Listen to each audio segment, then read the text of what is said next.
Alright, you guys, so we're looking at 7.1 today, which is over bivariate data and scatter plots.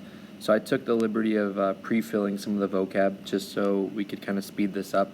I don't want to take any more time than I have to from you, but again, just to kind of highlight a couple of the things that you should be copying down on your notes here. Bivariate data just means any set of two variables, right? Think about bivariate, bi meaning two, right? A scatter plot, you guys have seen before, a scatter plot is just a way to organize your bivariate data by creating ordered pairs out of your data. So an x coordinate and a y coordinate. And then correlation is going to be what we're going to talk the most about in 7.1. Correlation is just a relationship between your bivariate data. So let me start there with the different types of correlation that your data may have. Your data may represent a positive correlation, which just kind of means that as x increases, y is going to increase with it. Okay? So let's write that down. As your x data increases,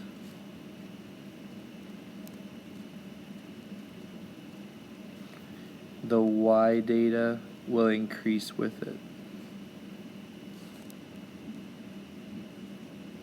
And what you'll see on a graph is that that will tend to make a positive slope. So I'm going to put a note here as well, just kind of in parentheses, that says you'll see a positive slope on your graph. Now, of course, if we have a negative correlation, I'll just get ahead of the game, that's going to create a negative slope.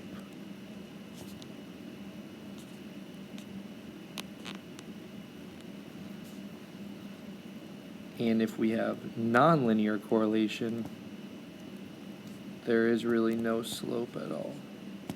Okay, so then negative correlation would be a representation of data in which as x increased, so as your x data increases,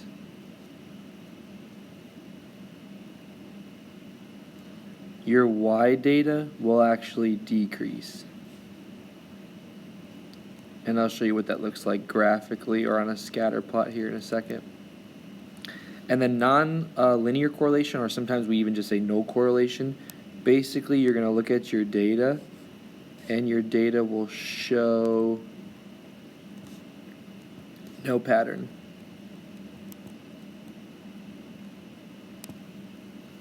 Oops. Okay, so your data will show no pattern at all. And let me give you a visual of what that would look like. So obviously if I look at the different types of correlation on a scatter plot, here you can see if I tried to draw a best fit line, which we'll talk about more in 7.2, but if I tried to find the best fit line like somewhere in here between all these dots, it would definitely have positive correlation, right? Which means as x increases, y is increasing with it. What we say is there's a correlation coefficient, excuse me, and the better representation your positive correlation has, the closer it is to +1. So like you could have positive correlation that is not necessarily trending directly upwards. It might be like a flatter line, and it might have like a plus 0.8 correlation, but a perfect linear positive correlation would be towards +1. Same thing works with negative, right? I might have a negative correlation between my data, which means my best fit line would like trend somewhere in here, and we're going to talk, like I said, more about best fit lines yesterday. But if I have a negative correlation, we talked about that means that as x increases, y decreases. That means your correlation coefficient is close to like -1, right? And then, of course, the last example I talked to you about, sometimes there's just no correlation. There's just no pattern to be dissected, which in that case, your correlation coefficient that we talked about earlier is just close to 0. Okay, and there's everything in between, +1, 0, and -1, but we're just going to focus on what your data is closest to, not necessarily the exact value. You'll focus more on that in Algebra 2. So let's just kind of practice. It says use the scatter plot to state two things. Use the scatter plot to state what type of correlation you have, so positive, negative, or none, and then what's your coefficient closest to, negative 1, 1, or 0. So hopefully you're looking at this first one and you can see there's really no correlation going on here, right?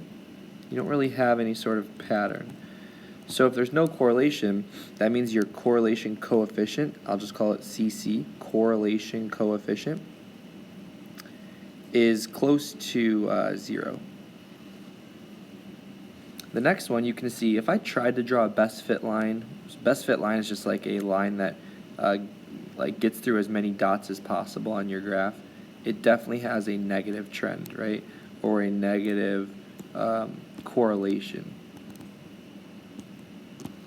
Which means my correlation coefficient is close to negative 1. Okay, let's flip to the back and try to do a little bit more in-depth analysis of a scatter plot.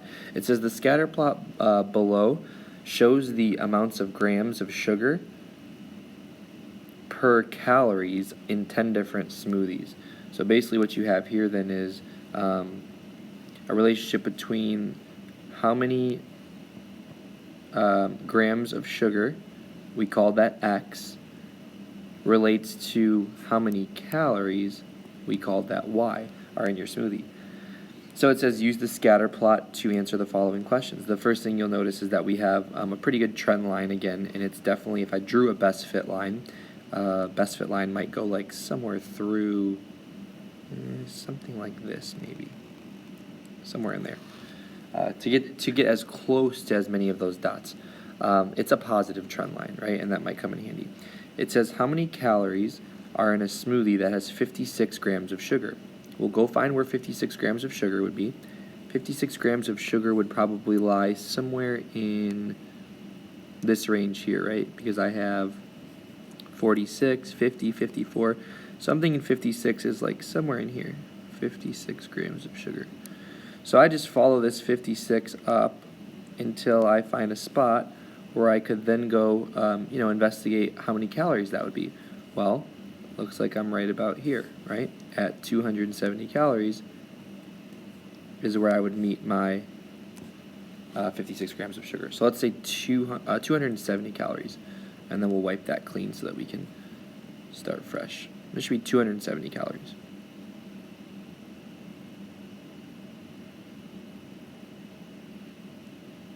Okay, and then the next question is asking us kind of the opposite. So this one was 270 calories.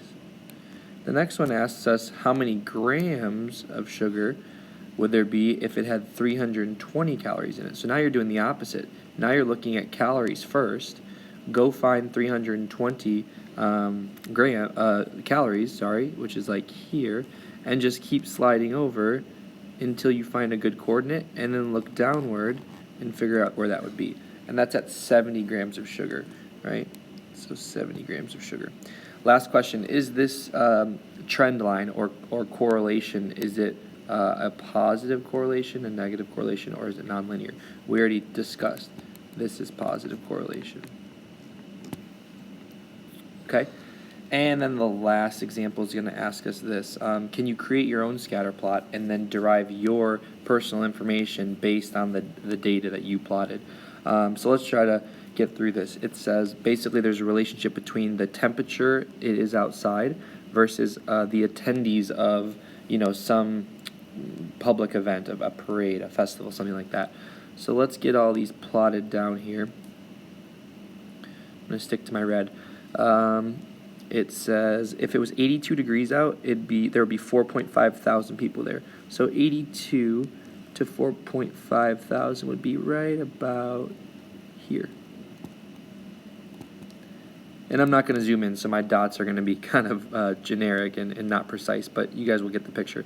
If it was 78 degrees out, there would be 4.0, so 4,000 people. So 78 degrees would get us 4,000 people. That's going to be here. The 4.5 should have actually been just a smidge higher. For the 82 degrees, it should have been like 4.5, more like here. Okay. 68 degrees got us 1.7 people, so that's like just below 2. That's like in here for 68 degrees, just below 2. 87 degrees gets us 5.5, so 87 degrees gets us 5.5. That's all the way at the top for 87 degrees, 5,500 people.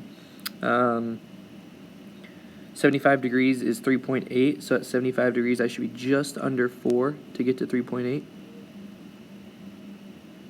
That's like in here. And 71 at 2.9 is just under 3, so that would get me here. 92 at 4.7, so 92 gets me just under 5. That's like up here. And then 84 degrees gets me 5.3 people, so, or 5.3 thousand, excuse me. So 84 gets me 5.3, which is like up in here somewhere. So I've graphed now this point, this coordinate. So I have a bunch of ordered pair that I've created successfully. It says, what kind of correlation does this represent? Well, we can pretty clearly see that if I drew a best fit line, which would be like somewhere in here, give or take, right? Get as close to as many of those dots as you can. I have positive correlation for sure. Positive correlation.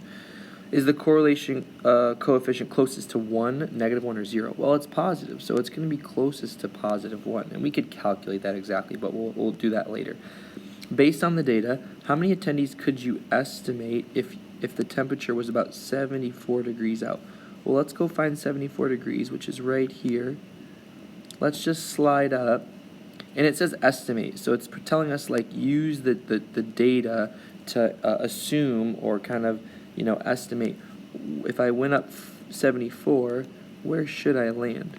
So basically, as long as you guys gave me any coordinate like somewhere in this vicinity, I would be cool with that, right? And maybe a good dot would be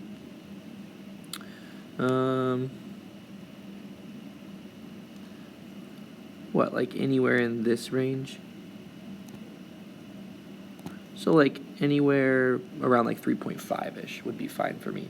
I'll just say about, let's use this, about 3.5, and don't forget we're in thousands. About 3.5 thousand people I would take, okay?